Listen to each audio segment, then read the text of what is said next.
Ei Brasil! Meu nome é Leandro do canal Leomática Matemática e hoje eu vou gravar uma auleta com vocês muito interessante. Vai falar da regra de 3, tá? Dentro da química, cálculo químico. E hoje eu vou falar especificamente da massa molar, MM maiúsculo.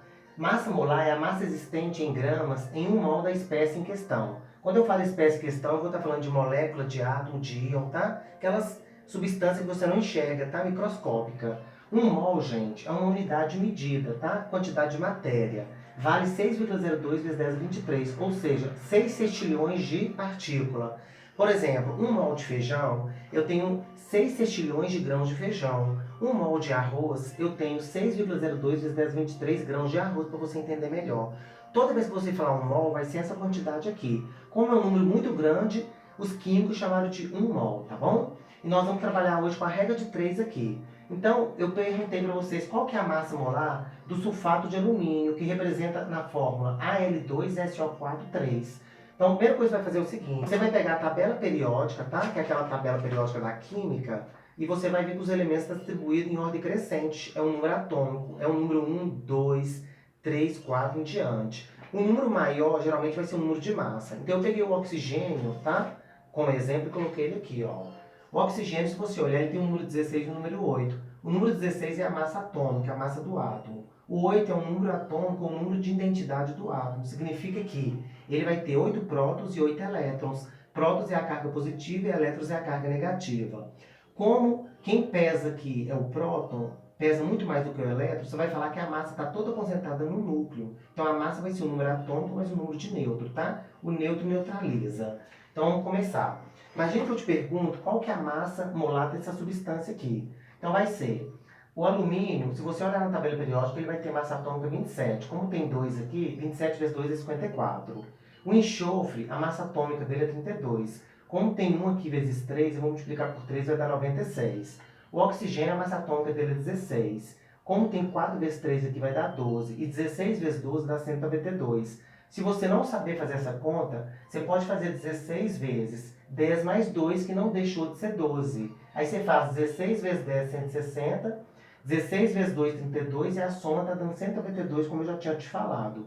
Somando tudo, vai dar 342 gramas por mol. Ou seja, em cada 1 mol de sulfato de alumínio, eu vou ter 342 gramas. O3 é o nosso ozônio, né? É um gás que fica lá na atmosfera. O oxigênio, a massa atômica dele é 16. Como eu tenho 3 átomos de oxigênio aqui, 16 mais 16 mais 16, ou vezes 3, vai dar 48 gramas por mol. Ou seja, em cada 1 mol de ozônio, eu tenho 48 gramas de ozônio. Então, em 2 mols eu vou ter quanto? O dobro, né? 96. Em 3 eu vou ter o triplo. Tá vendo que a regra de 3 apareceu aqui? Se eu dividir pela metade aqui, eu vou ter 24 gramas aqui, tá bom?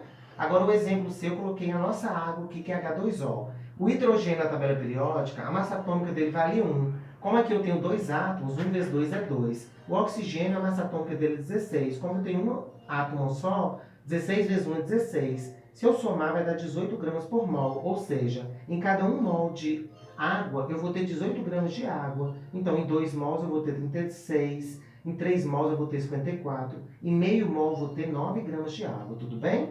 Agora eu vou fazer com vocês um exemplo para a gente verificar como que isso aqui é cobrado, tá bom? Com a massa em gramas correspondente a 50 mols de carbono no estado gasoso. Então a primeira coisa que vai fazer é calcular a massa molar. Lá na tabela periódica, o carbono vai ter 12 gramas por mol na massa molar dele, que é só um átomo que está aqui. Então eu vou fazer a regra de 3, ó. Em cada 1 mol, eu vou ter 12 gramas de carbono. 50 mols, que é o que pediu, eu vou ter X, tá vendo? Isso é uma regra de 3 que a gente vem trabalhando, tá bom? Então você vai fazer X vezes 1 é X, 50 vezes 12 vai dar 600 gramas ou 0,6 kg, porque é só dividir aqui por 1000, aí eu andei 3 casas para esquerda. Então aqui, quantos mols temos em 4 toneladas de carbonato de cálcio, tá? Isso aqui reduz a acidez do solo, tá bom? Isso é o cálcio, esse é o carbono, esse é o oxigênio. O cálcio, ele tem 40 gramas por mol na tabela periódica. O carbono tem 12, né? E o oxigênio é 16 vezes 3, porque tem 3 átomos. Somando tudo aqui vai dar 100 gramas por mol. Então, significa que em cada mol de carbonato de cálcio eu vou ter 100 gramas. Então, em 4 toneladas, que significa 4 milhões de gramas, porque 1 tonelada é 1000 quilos, então vai ter 4.000 quilos. Transformando em grama vai ter 4 milhões de grama. Vai ser x mols. Aí eu multipliquei cruzado aqui, ó. 100 vezes x é 100x, só que 100 é 10 vezes 10, tá? Aqui 10 elevado a 2. Esse 4, eu multipliquei ele por 10 elevado a 6, porque é o 10 acrescido de 6, 0. Aí eu cortei esse 2 aqui com esse 6, porque na hora que o 10 dividir, você vai tirar ele aqui de baixo. Vai ficar 4 vezes 10 elevado a 4, ou 4 vezes 10 mil, ou 40 mil mols. Então, em 4 toneladas de carbonato de cálcio, eu vou ter 40 mil mols de carbonato de cálcio, tá bom? Então, assim que você vai trabalhar com massa molar. E eu acabo de terminar com vocês mais uma auleta, tá bom? Eu espero que vocês tenham entendido. E hoje nós estamos aqui em pleno Natal, né? Que eu prometi que eu ia colocar uma aula para cada dia do mês de dezembro. Eu espero que você seja muito feliz, que você tenha um ano novo cheio de alegria, de paz, de saúde, tá bom? E mais, eu só te agradeço e até a próxima auleta.